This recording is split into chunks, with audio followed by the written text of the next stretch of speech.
écoutez, merci d'avoir accepté notre invitation. Bonjour et bienvenue aussi à ceux qui nous suivent sur Facebook où cette table ronde est diffusée en live. Alors on est ensemble ici sur le stand Econocom à Vivatech. On est ensemble pour une heure où l'on va parler des EdTech et de l'impact de ces EdTech sur l'apprentissage à tous les stades de la vie. Alors déjà, les EdTech, c'est quoi? Eh bien, c'est un terme anglo-saxon qui fait référence à l'utilisation des nouvelles technologies sur l'apprentissage et ce, au sens large, vous le verrez. Alors bon, le secteur de l'éducation aujourd'hui n'est digitalisé qu'à hauteur de 3%, mais vous le verrez, ces technologies infusent de plus en plus le milieu de l'éducation et viennent finalement révolutionner complètement les usages éducatifs de la pédagogie à l'espace physique de la classe. Et c'est ce que nous allons voir avec nos intervenants. Alors justement, autour de cette table, nous accueillons Sophie Ira. Bonjour. Bonjour. Vous êtes la directrice du marché éducation au sein du groupe Econocom. À côté de vous, Benjamin Six, que l'on retrouve. Bonjour. Vous êtes le directeur exécutif du K-Lab, le Knowledge Lab de l'ESSEC. Bienvenue également à Loïc Tournedoué de l'AFPA, l'association pour la formation professionnelle des adultes. Bonjour. Bonjour. Vous êtes plutôt spécialisé dans les MOOC, je crois, et on aura l'occasion d'en reparler à cette table ronde. À côté de moi, je souhaite la bienvenue à Véronique Blanc. Bonjour, vous êtes la directrice du CERPEP, le Centre d'études et de recherche sur les partenariats pour les entreprises et les professions. Et enfin, à côté de vous, on retrouve Julien Cohen-Solal, cofondateur de la start-up Cartable. Bonjour. Bonjour. Voilà, Cartable, plateforme d'apprentissage personnalisé en ligne. Pareil, on aura l'occasion d'en reparler. Alors cette table ronde sera divisée en deux temps. D'abord, dans une première partie, on va évoquer les bénéfices concrets de la EdTech et vous le verrez, ils sont nombreux. Ça révolutionne complètement les usages éducatifs. Et dans un deuxième temps, on va parler un petit peu de prospective et des prochains défis des EdTech. Alors je vous propose de rentrer tout de suite dans le vif du sujet avec une première question très simple. Quels sont pour vous les 3 mots qui définissent le mieux les EdTech? Sophie Ira, je vous en prie. Alors en numéro 1, je dirais pour tous. Le numérique s'adresse à tout âge, pour toutes les disciplines, qu'il s'agisse d'apprendre à lire, écrire et compter, qu'il s'agisse plus tard de s'initier au latin au collège ou à la philosophie au lycée. En effet, avec le numérique, on est dans l'usage et donc toutes les matières ont un bénéfice à s'appuyer sur le numérique. Les nouvelles technologies ne sont plus l'exclusive des disciplines scientifiques. En numéro 2, je dirais personnalisation, parce qu'on n'apprend pas tous au même rythme, parce qu'on n'est pas tous, réceptifs aux mêmes sollicitations visuelles, auditives. Et en numéro 3, je mettrai en avant l'engagement à faire. Avec le numérique, en fait, l'apprenant, l'élève, l'étudiant est amené à apprendre en faisant, en jouant, en simulant, en expérimentant, en créant, en coproduisant. Et cela, c'est le gage d'une meilleure compréhension et d'une meilleure mémorisation. Merci beaucoup, Sophie Ira. Julien Cohen-Solal, vos 3 mots. Alors, je commencerai par la continuité. La continuité dans la formation. Les EdTech vont être capables d'accompagner les changements de société qu'on connaît et qu'on va connaître de plus en plus. La capacité des gens, des jeunes et des moins jeunes à devoir se former à de nouvelles choses tout au long de leur vie. Donc première chose, la continuité. Deuxième chose, également la personnalisation. On est tous ici, je pense, d'accord pour dire que la personnalisation de l'enseignement est le futur et le Graal de l'éducation. Donc évidemment, les EdTech doivent contribuer à ça. Et enfin, je parlais de la motivation. La motivation qui est, nous, un des moteurs, une des clés chez Cartable, qui est de dire comment, au final, avant de parler de contenu, avant de parler de méthodologie, avant de parler de pédagogie, comment on donne envie aux élèves, puisque nous on parle des élèves des plus jeunes, comment on leur donne envie d'apprendre, comment on leur donne envie de progresser, d'aller plus loin. C'est aussi une des clés pour nous de l'éducation et les EdTech doivent contribuer à ça. Et pour vous, Véronique Blanc, vos 3 mots? Les 3 mots sont... le premier mot est personnalisation. Je pense qu'il n'y a pas de... ce n'est pas très original. Mais ce que je voudrais préciser, c'est la personnalisation en ce qui concerne la formation des enseignants, puisque le CERPEP travaille sur la formation des enseignants en lien avec les entreprises. Et donc c'est important que cette personnalisation puisse toucher le plus grand nombre d'enseignants possible. Ils sont plus de 860 000 en France, donc voilà, c'est un défi. Ensuite, le deuxième mot, c'est adaptation, parce que tous ont des formations initiales différentes. et il faut pouvoir adapter les contenus en fonction de leurs besoins. Et enfin, le dernier mot pour moi, c'est interaction, et c'est très très important parce qu'on parle souvent des enseignants qui sont un peu seuls face à la classe, et c'est l'occasion pour eux d'échanger ensemble, de partager des informations, des expériences, et c'est particulièrement important donc, pour les enseignants, ces interactions, notamment sur les forums de discussion. Très bien. Loïc Tournedoué, la parole est à vous. Alors tout d'abord, mon premier mot sera mix learning ou blended learning ou multimodal, puisqu'en fait le numérique ou le digital, les edtech sont une formidable occasion de revisiter la façon dont on assemble les contenus, les ressources, les activités dans des scénarios pédagogiques. Et finalement, entre les deux extrêmes qui sont 100% de présentiel et 100% de distanciel, il y a une infinité de solutions, une infinité de façons de combiner finalement les possibilités pour donner à chacun finalement une expérience personnalisée ou individualisée, comme on vient de dire en fait, tout en répondant à la massification des formations. Le deuxième mot, ce serait finalement communauté de pratique, parce qu'en fait, à l'AFPA comme partout ailleurs, on apprend au sein d'un collectif de pairs, on apprend beaucoup par les pairs, on apprend toujours seul, mais jamais sans les autres en fait, et donc les edtech ou le digital finalement, avec tout ce qu'on va trouver en termes de forums, de réseaux sociaux numériques, de wiki ou autres, en fait, prolonge l'expérience collective dans un monde virtuel, au-delà de la salle de cours, au-delà du centre de formation. Et le troisième mot serait finalement sans risque et avec plaisir, ou par l'expérience, puisqu'on apprend aussi beaucoup par la mise en situation pédagogique, la reconstitution finalement de l'environnement de l'entreprise. Donc cette reconstitution, elle peut être sous forme d'un plateau technique, mais elle peut être aussi sous forme virtuelle par des jeux vidéo, enfin des serious games, ou par des simulateurs, à la fois pour prendre plus de plaisir, mais aussi éventuellement pour réduire les risques. Et on termine ce premier tour de table avec vous, Benjamin Six. Quels sont selon vous les 3 mots qui définissent le mieux les edtech? Alors, le premier mot, je ne vais pas être original, c'est l'individualisation. Donc, on ne va pas revenir dessus. Les 2 autres mots, en fait, la temporalité est importante pour nous. Oui. Beaucoup de edtech sont justement sur comment est-ce que j'apporte du contenu, j'apporte des éléments quand j'en ai besoin, et pas quand je suis dans une salle de classe, quand je suis dans une formation. Donc on cherche beaucoup cette partie temporalité, et l'autre chose qu'on cherche, c'est tout ce qui est dans le réalisme. Comment est-ce que je vais être sur des projets réels? Comment est-ce que je vais être le plus proche du réel et pas sur des choses préfabriquées qui sont dans la salle de classe? Comment est-ce que je me porte dans la partie réalité pour pouvoir justement apprendre, essayer en tout cas pouvoir faire des tests, qui est à la fois des business games, qui est à la fois des simulations, qui est en tout cas toutes ces choses-là qui permettent d'être le plus proche du réel quand on apprend. Et tout cela, on l'imagine, pour de nombreux bénéfices. Alors justement, quels sont-ils ces bénéfices? Julien Cohen-Solal, je me tourne vers vous, vous qui êtes dans l'opérationnel en plein cœur de l'ingénierie pédagogique avec Cartable, votre plateforme d'apprentissage en ligne personnalisée.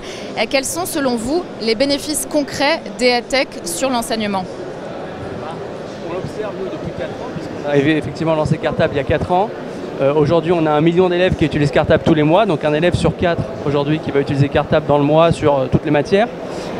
Et ce dont on se rend compte, en fait, la première chose dont on se rend compte, c'est que ce qu'on appelle la classe inversée, donc qui est cette capacité à faire découvrir des sujets en autonomie par les élèves à la maison, avant leur arrivée en salle de classe, c'est quelque chose qui est maintenant rendu possible par les technologies, par les nouveaux outils. Et nous, on se rend compte que dès la 6e, même chez les plus jeunes, et évidemment chez les lycéens c'est encore plus vrai, les élèves sont capables d'aller sur Cartable, de prendre un chapitre, de le défricher et d'arriver en classe le lendemain avec déjà des premières questions. Et je rebondis sur l'interaction dont on parlait, ça enrichit énormément les échanges qu'on a, que les élèves ont en salle de classe. Le but, évidemment, et ça on le répète et il faut le répéter, n'est absolument pas de remplacer la classe, de remplacer l'enseignant. C'est important parce que parfois il y a cette crainte. Au contraire, on se rend compte qu'avec une logique de classe inversée, avec une logique à la maison avant la classe, les échanges et puis le temps avec l'enseignant sont beaucoup plus riches et apportent beaucoup plus de valeur aux élèves. Ça, effectivement, on aura l'occasion d'en reparler. Juste avant cela, votre avis, Sophie Ira, quels sont les bénéfices des edtech sur la pédagogie et l'enseignement? Ils sont multiples. Ah oui. Je pense d'abord aux élèves. Moi, j'ai plaisir à rencontrer des élèves qui se révèlent plus motivés, plus curieux, qui se redécouvrent presque une nouvelle soif d'apprendre avec le numérique. Et je dirais aussi qu'ils sont très fiers de disposer d'un outil d'apprentissage moderne et professionnel. Je pense en particulier aux élèves, aux apprentis. Les enseignants également, ils trouvent beaucoup de bénéfices pour eux-mêmes déjà. Ils ont un vrai plaisir à se renouveler pour de meilleurs résultats. Et avec le numérique, ils rompent avec un certain isolement. Le numérique crée des liens, ils échangent entre eux des trucs et astuces, des apps, en face à face ou via des forums d'échange. Il y a un troisième point qui me paraît important, c'est qu'au-delà de la discipline ou du sujet d'étude, apprendre avec le numérique, c'est apprendre à travailler en mode projet, c'est apprendre à travailler en mode collaboratif. Et ça, ce sont des expertises qui sont extrêmement valorisées par l'entreprise. Voilà. Alors Véronique Blanc, vous qui êtes au contact des enseignants via des stages que vous organisez avec le CERPEP pour faire ce lien justement enseignant-entreprise, quels sont les témoignages que vous avez pu recueillir de la part des enseignants sur ces bénéfices concrets vraiment des nouvelles technologies sur l'éducation ? Oui, effectivement, en tant qu'inspectrice en économie-gestion, on organise des journées éducation-économie en partenariat avec des entreprises. Et le sujet des technologies, donc de l'éducation est abordé. Et on demande aux enseignants même de faire des démonstrations à leurs pairs sur les outils qu'ils utilisent. Et notamment, ils utilisent des outils pour faire la classe inversée et ça marche très très bien. Et le premier bénéfice, je dirais, c'est la motivation de l'enseignant. Pourquoi elle est importante, la motivation de l'enseignant? Parce que forcément, elle entraîne la motivation de l'élève. Et les bénéfices attendus sont ceux que tout le monde a dit déjà, mais également les enseignants nous disent que ça a une influence très importante sur les résultats et sur la présence. Donc il y a une forte diminution de l'absentéisme parce que les élèves se retrouvent dans une situation d'apprendre différente, ils apprennent avant, ils ont ensuite une relation complètement différente à l'enseignant et il y a une dynamique extrêmement positive qui se crée, qui se met en route. Très bien. Benjamin Six, qu'est-ce que vous en pensez? Alors, pour nous, en fait, tout est très lié au rôle du professeur et à la façon dont on va gérer le temps du professeur. Un professeur à l'ESSEC a beaucoup de missions, il fait de la recherche et donc ça lui permet d'avoir un point de vue original sur un sujet. Il va pouvoir faire des cours très descendants face à une salle de classe, il va pouvoir faire du coaching, il va pouvoir monter des dispositifs pédagogiques, il va pouvoir expliquer auprès d'étudiants des thèmes assez complexes par rapport à des sujets qu'ils sont en train de faire. Et ce que les EdTech vont nous permettre de faire, c'est justement de pouvoir économiser le temps rare du professeur pour pouvoir le passer sur les missions qui ont le plus de sens, qui ont le plus de valeur pour l'étudiant. Donc une pédagogie très descendante, ça a peu de sens, et ça on est en capacité à transformer. Toute une autre série de missions, on est capable de le remplacer, ce qui va permettre d'avoir un professeur qui lui-même va pouvoir apporter beaucoup plus avec des étudiants qui seront donc beaucoup plus intéressés. Oui, alors effectivement, on le sent bien, avec les EdTech, il y a des bénéfices évidents sur la pédagogie, sur l'apprentissage, mais finalement ces nouvelles technologies viennent bouleverser un petit peu la place de l'enseignant. Loïc Tournodoué, je me tourne vers vous, est-ce que finalement le métier d'enseignant serait menacé avec les nouvelles technologies? C'est ce que beaucoup pensent, mais en fait c'est totalement faux. En fait, son rôle va être complètement finalement changé, revisité, revalorisé, puisque si on parle davantage par rapport à l'enseignant, effectivement, il a un groupe de stagiaires, d'apprenants face à lui. Chacun va apprendre à son propre rythme au sein de ce groupe. Et donc, il va pouvoir avoir, avec le numérique, avec les EdTech, un suivi plus personnalisé, plus individualisé. Il va aussi pouvoir dégager du temps quand les apprenants seront en train de faire du e-learning ou en train de faire des serious games entre eux ou des études de cas, pour finalement avoir un suivi personnalisé, individualisé en entretien avec une personne du groupe. Donc il va se positionner plus comme un accompagnateur, un coach, plutôt que finalement quelqu'un qui va descendre, qui va diffuser son cours de façon descendante et traditionnelle, quoi. Sophie Héra, qu'est-ce qu'il faut réinventer selon vous dans cette posture de l'enseignant? Potentiellement, on peut dire que tout est à réinventer. Ça fait beaucoup. Les séquences d'apprentissage, l'évaluation, la remédiation, l'animation de la classe. Mais je crois qu'il faut procéder par petites touches. C'est l'occasion de découvrir les potentiels du numérique, de le partager avec ses pairs et de progresser, plutôt que d'attendre d'être l'expert de tout le sujet pour introduire le numérique dans la classe. Et c'est aussi votre avis, Véronique Blanc, introduire le numérique par petites touches? Oui, effectivement, je suis tout à fait d'accord avec Sophie. Et il faut que les enseignants se lancent, qui n'attendent pas d'être parfaitement au point pour utiliser le numérique, parce que sinon il y a de fortes chances pour que ça retarde très très longuement la mise en place. Moi, ce que je voudrais dire, c'est que effectivement, l'enseignant doit passer d'une posture de cours magistral à une posture davantage dans l'animation. Or, les enseignants actuellement, ils ont eu des cours magistraux. Ils n'ont pas eux-mêmes été formés de cette façon-là. Et donc, ce n'est pas évident du tout pour eux. Donc c'est important de dire que c'est faisable, de témoigner, de leur donner des outils. Et donc à partir de là, nous ce qu'on pense au CERPEP, c'est qu'on peut les aider dans le travail qu'on fait avec les entreprises, parce que comme on les immerge à l'occasion de stages dans les entreprises et que du coup ils sont formés par les acteurs de l'entreprise, qui forment différemment, qui ont acquis ces techniques, qui utilisent ces outils, parfois beaucoup plus que dans l'éducation nationale, même si énormément d'enseignants se sont emparés de ces outils, mais bon, ce n'est pas très visible pour l'instant. Donc c'est tout à fait important, nous le pensons, de les mettre en situation dans les entreprises pour qu'ils se rendent compte que c'est faisable et qu'ensuite ils puissent lancer des activités donc, dans leur propre classe. Investir ce savoir voilà, dans leur classe. Tout à fait. Julien Cohen-Solal, qu'est-ce que vous en pensez? Les EdTech bouleversent-elles les métiers d'enseignement et de quelle façon? Évidemment, elles ont un impact sur la façon dont les enseignants enseignent à plusieurs niveaux.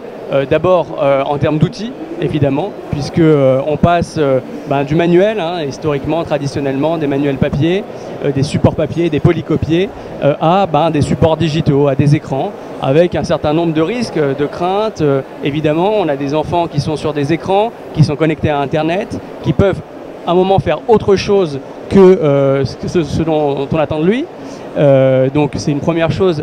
Effectivement, il faut accompagner les enseignants et de plus en plus, il y a une compréhension globale, je pense, de la communauté enseignante et une appropriation des outils. La deuxième chose, c'est les nouveaux savoirs, puisqu'on parle beaucoup du code pour les plus jeunes. Donc c'est des nouvelles choses, des nouvelles matières, des nouvelles disciplines qui vont être importantes d'enseigner très tôt aux enfants. Et puis, ce qu'on disait depuis tout à l'heure, la nouvelle relation qui va se nouer entre les enseignants et leurs élèves, entre le temps de classe, le temps de maison, et que l'enseignant soit capable de s'adapter à des élèves qui sont en fait dans une relation vraiment bidirectionnelle, ce ne sera plus unidirectionnel, et ils seront face à des jeunes générations qui savent s'auto-former, qui savent challenger, qui savent sourcer de l'information et qui savent même jeunes trier, parce que souvent on dit que les enfants sont peut-être pas capables de trier l'information, et on se rend compte que même assez jeunes en fait, ils ont un œil critique sur les informations qu'ils récoltent sur le web et qui savent faire la distinction entre de l'information qui est de bonne qualité, qui est fiable, et de l'information qui n'est pas de bonne qualité. Alors pour le moment, on a beaucoup parlé des bénéfices des EdTech dans le milieu scolaire, mais on a peu parlé de l'apprentissage des adultes, et pourtant c'est vrai que ces nouvelles technologies viennent aussi bouleverser la formation professionnelle. Alors Benjamin Six, je me tourne vers vous. Alors vous qui venez du milieu universitaire, je le rappelle, vous travaillez à l'ESSEC, grande école de commerce qui envoie chaque année des milliers d'étudiants sur le marché du travail. En quoi les EdTech sont-elles un atout pour la formation professionnelle et pour l'apprentissage des adultes?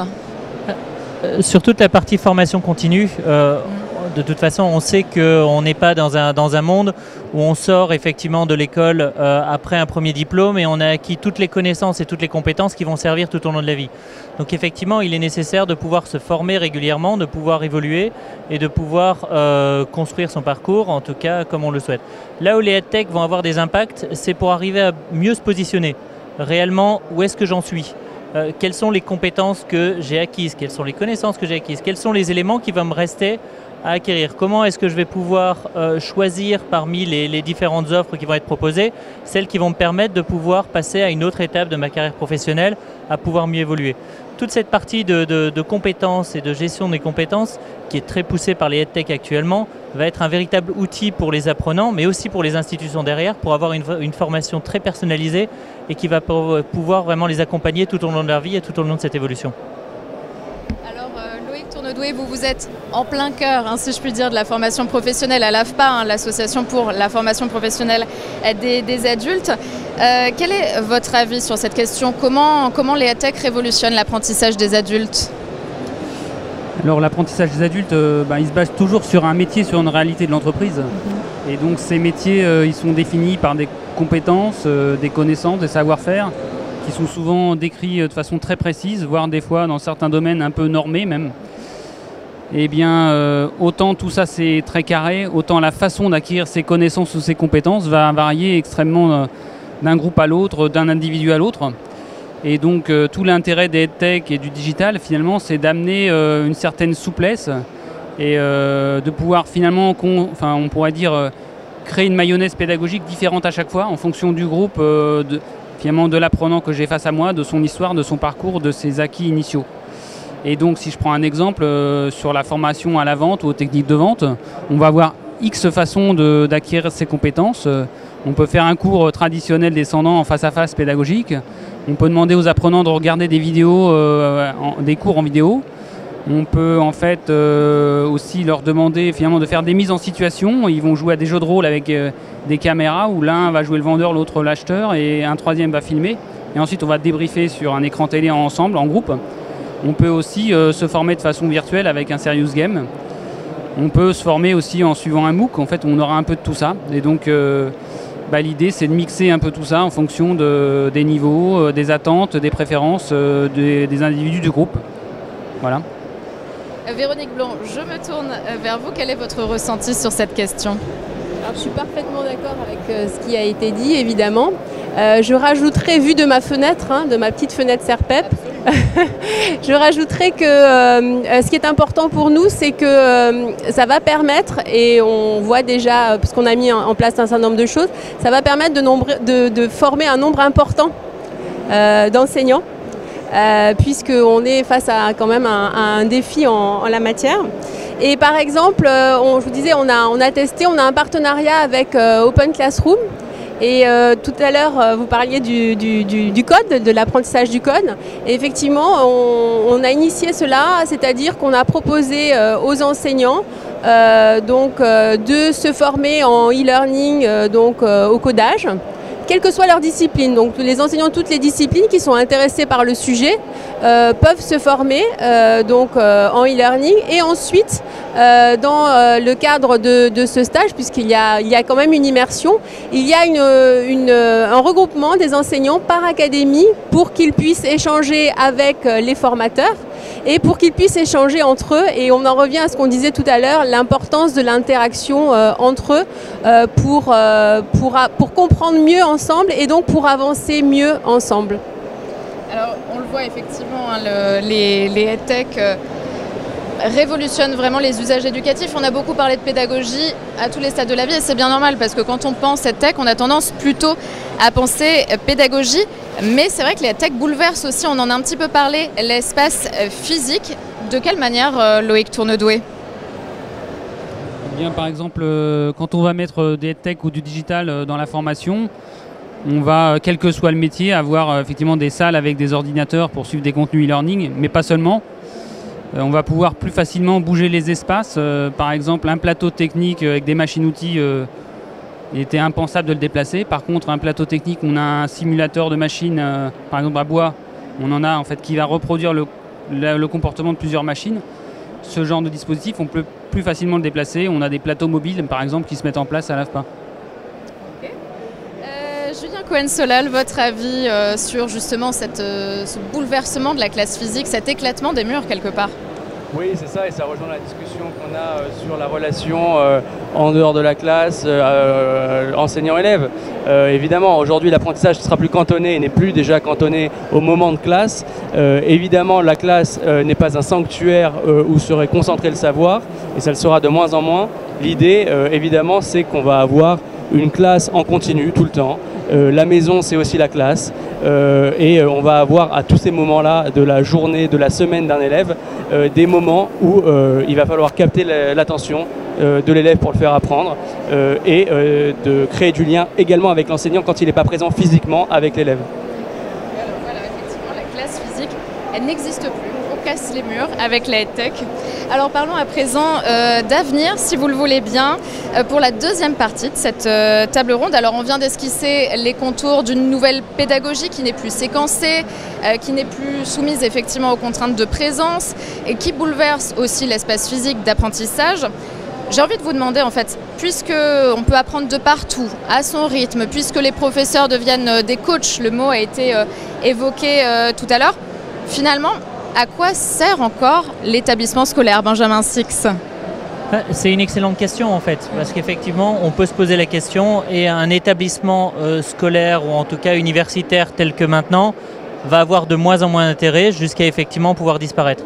Donc il faut être capable de pouvoir réinventer son modèle pour justement se digitaliser et réfléchir à quel va être le sens d'une institution. Et à l'ESSEC, on est vraiment en train de réfléchir et de se transformer en une plateforme. On est une plateforme qui va permettre de se faire rencontrer des experts, nos professeurs sont des experts, des personnes qui souhaitent effectivement apprendre, des entreprises, pour arriver ensemble à créer des projets qui créent du sens. Toute la logique de transformation, c'est d'arriver à passer effectivement d'un acquis qui est très dur, toute cette partie diplôme autre, pour réinventer complètement un modèle d'apprentissage permanent, d'apprentissage constant et de création de sens entre tous ces acteurs. Vous qui travaillez avec Econocom sur la digitalisation justement des établissements scolaires, quel est votre avis sur cette question de l'avenir de l'établissement? L'avenir de l'établissement est amené à bouger. Beaucoup de questionnements aujourd'hui sur le sujet. Après le poste de travail se pose la question de l'espace physique de travail. À quoi doit ressembler le CDI de demain si tous les collégiens ont le savoir sur leur tablette, par exemple? Oui. Comment intégrer un Fab Lab? Comment profiter du numérique sur sa possibilité de travailler par petits groupes? Il n'y a pas aujourd'hui de réponse véritablement définitive, mais le besoin de s'appuyer sur des espaces modulaires, sur un mobilier modulaire est généralement exprimé, et des chercheurs, des communautés éducatives et des cabinets d'architecture travaillent vraiment sur le sujet, donc ça va bouger. Oui, c'était effectivement dès aujourd'hui que ça se prépare. Alors, une dernière question pour conclure cette table ronde. Et oui, ça fait déjà un petit moment qu'on est ensemble et qu'on dessine ensemble les bénéfices concrets de la EdTech aujourd'hui et les prochains défis des EdTech. Une petite question en forme d'ouverture. Quels sont, selon vous, les nouveaux outils, les nouvelles méthodes qui pourraient venir soutenir la dynamique d'innovation dans le secteur de l'éducation? Eh bien, on va commencer avec vous, Benjamin Six.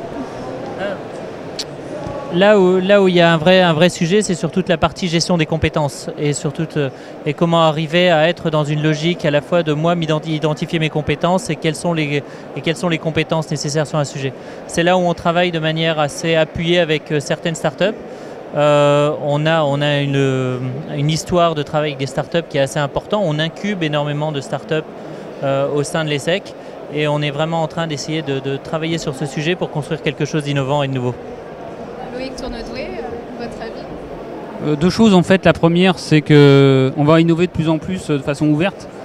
D'une part, parce qu'en fait, même si les cursus, les métiers, les référentiels, ils sont définis par des experts, les ingénieurs de formation, de plus en plus, finalement, les formateurs, même les apprenants, vont devenir des contributeurs et qui vont apporter finalement leur savoir aussi et enrichir ces contenus ou ces parcours ou ces scénarios. D'une part, et d'autre part, on est dans un monde où tout va très vite et tout bouge très vite. Et l'intelligence, elle n'est pas concentrée à un seul et même endroit, donc il faut aller chercher des startups pour travailler avec avec les EdTech, de façon plus agile et plus innovante. Ok, très bien. Julien Cohen-Solal, qu'est-ce que vous en pensez? Quelles sont ces innovations, ces méthodes qui pourraient venir infuser le secteur de l'éducation? Si je devais rajouter un thème qui nous tient à cœur, nous, chez Cartable, c'est toute la partie Big Data et la partie intelligence artificielle. On a beaucoup parlé de personnalisation tous ensemble aujourd'hui. La personnalisation, elle pourra se faire si on est capable d'analyser l'élève, de comprendre chaque élève dans son individualité, de créer des parcours dynamiques et donc d'être capable d'analyser beaucoup de données sur les élèves et de pouvoir répondre à chaque élève suivant son rythme, suivant son besoin et lui tracer un parcours qui lui est propre. Véronique Blanc, quant à vous? Oui, quant à moi, en fait, pour moi, la dynamique de l'innovation à travers le sujet de la relation école-entreprise, c'est permettre de former les enseignants à la fois au plus près de l'endroit où ils enseignent, c'est-à-dire dans leurs académies, en lien avec les entreprises qui sont dans leur environnement. Donc ça, c'est un premier objectif. Et ensuite, développer bien entendu l'utilisation des outils numériques, autres que ceux qui existent déjà, développer ceux qui existent déjà, développer le e-learning par exemple, je vous citais tout à l'heure ce qu'on fait avec Open Classroom, mais envisager d'autres outils comme la réalité augmentée, les visites d'entreprise virtuelles. Je crois que chez Econocom, il y a des outils qui ont été créés pour travailler sur l'histoire. J'ai entendu parler de l'Histopad. Oui. Donc je pense qu'il y a certainement des outils qui seraient très intéressants à mettre en œuvre, car ça permettrait de former un plus grand nombre d'enseignants, tout en gardant en tête que c'est dans le cadre de la relation école-entreprise, dans le cadre du monde économique, pour qu'il soit vraiment en prise directe avec la réalité. Très bien. Et on termine justement avec vous, Sophie Hérat. Qu'est-ce qui peut, selon vous, venir soutenir cette dynamique d'innovation dans le secteur de l'éducation? Alors on risque de me répéter peut-être un petit peu du point de vue des technologies. Je mettrai en avant la réalité virtuelle qui permet une meilleure appréhension du sujet via l'immersion. Ça concerne aussi potentiellement toutes les disciplines, y compris peut-être l'orientation pour les collégiens qui pensent à leur avenir. Je mettrai également en avant le big data et l'intelligence artificielle pour un enseignement toujours plus adapté aux besoins de chacun, aux sensibilités de chacun. Et sur la méthode, je milite fermement sur l'open innovation. Je pense qu'il est urgent de réunir effectivement toutes les parties prenantes au sein de l'établissement et en dehors de l'établissement, entreprises, associations, start-up et entreprises comme Econocom par exemple. Parfait. Voilà qui vient conclure justement cette table ronde riche en éléments de compréhension pour appréhender au mieux cette révolution EdTech et les prochains défis. Un grand merci à vous tous pour toutes vos interventions qui étaient très riches. Et merci également à vous qui nous avez suivis sur ce live Facebook. Il ne me reste plus qu'à vous souhaiter une excellente fin de salon. À bientôt, merci beaucoup.